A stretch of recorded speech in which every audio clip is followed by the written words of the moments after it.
Before the concept of Rome was even etched into history, before the marble of the Forum gleamed white under the sun, there was only a wooden bridge. A humble, timber span crossing the swirling, muddy waters of the Tiber. It should have been forgotten, crumbling into the silt of time. Instead, it became the altar where the fate of a city was purchased with blood. This is the story of a man who stood alone against an army, not because he hoped to survive, but because he had to delay the inevitable. It is a story that asks a question as old as warfare itself. What is the life of one man worth against the existence of a nation? Cast your mind back to the 6th century before Christ. The Roman kingdom has fallen, toppled by a rebellion that drove out the tyrant Tarquin the Proud. In its place rises a fragile republic, gasping for air. But the exiled king has not gone quietly into the dark. He has knocked on the door of Romea's ancient enemy, the Etruscan city of Clusium, and awakened a sleeping giant. The Etruscan king, Lars Porsena, marches on Rome with a host the likes of which the early world had seldom seen, a sea of spears and bronze, a rolling thunder of iron-shod hooves shaking the earth. Panic seizes the 7 hills. The Janiculum, the height guarding the city, falls in an instant. The enemy pours over the ridge, a black tide washing down toward the river, toward the very gates of the citadel. Rome stands on the precipice of extinction, her newborn freedom about to be strangled in the crib. Across the river, on the ramparts of the city, the Roman commanders see the end. They know they cannot hold the Janiculum. They know the bridge is the only link for the Etruscan horde to cross into the heart of the city. If the enemy reaches the bridge, Rome is lost. But they have not yet accounted for the iron in the blood of 3 men. Publius Horatius Cocles, a Roman officer of the old, stern breed, sees the danger first. He does not wait for orders. He does not call for a council. He runs to the Sublician Bridge, that wooden thread over the abyss, followed only by 2 comrades, Spurius Lartius and Titus Herminius. They are 3 men against a legion.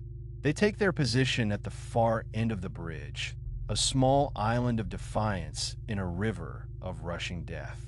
The clash is sudden and violent.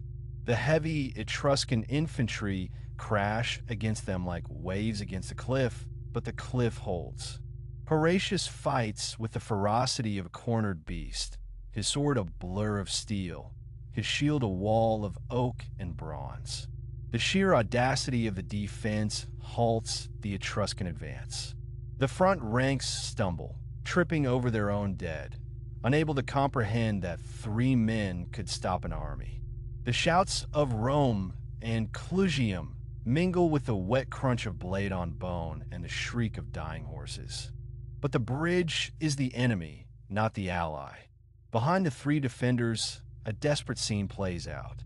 The Roman engineers, led by a consul, are hacking frantically at the wooden pylons.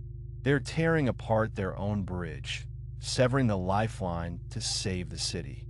Axes bite into timber, ropes groan and snap, and the structure begins to groan, swaying precariously over the churning Tiber. The ground beneath the feet of the warriors becomes unstable, the planks heaving and tilting as the supports are severed. They are fighting on a sinking ship. It is then that Herminius and Lartius, noble and brave, know their limit. The bridge is crumbling. If they stay, they will perish in the river, and the delay will be shortened by mere seconds. With a heavy heart, they turn and sprint across the swaying timbers toward the safety of the city walls. Only Horatius remains. He stands alone on the far side of the bridge, the narrow span his only kingdom. He is cut off. Behind him, the bridge is half destroyed, a jagged gap opening to the rushing water. Before him, the entire army of Clusium regroups, their shock turning to a cold, collective rage. They see one man. They see blood streaming down his face, his armor battered, his shield split in 2. They think he is trapped. They do not know he is exactly where he chooses to be. Horatius shifts his stance. He turns his back to the enemy for a fleeting moment and, with a crash that silences the battlefield, hurls his heavy shield onto the stones of the bridge. It is not an act of surrender. It is an anchor. He plants his feet, daring the universe to move him. I am here, his posture screams, and you shall not pass until I am dust. The Etruscans roar and charge. It is a suicide pact, a pact made in the heat of battle. 1 man against 1,000. They swarm him, a mass of jagged metal and flesh. A javelin shatters his already weakened shield, gouging his arm. A sword slashes his thigh, opening a crimson river.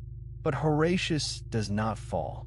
Every time he is struck, he seems to grow larger, fed by the fury of the dying city behind him. He becomes a monster to them, a demon of the bridge, hacking and thrusting, his blade finding throats and eyes. The corpses pile up around him, a barricade of the dead that he built himself.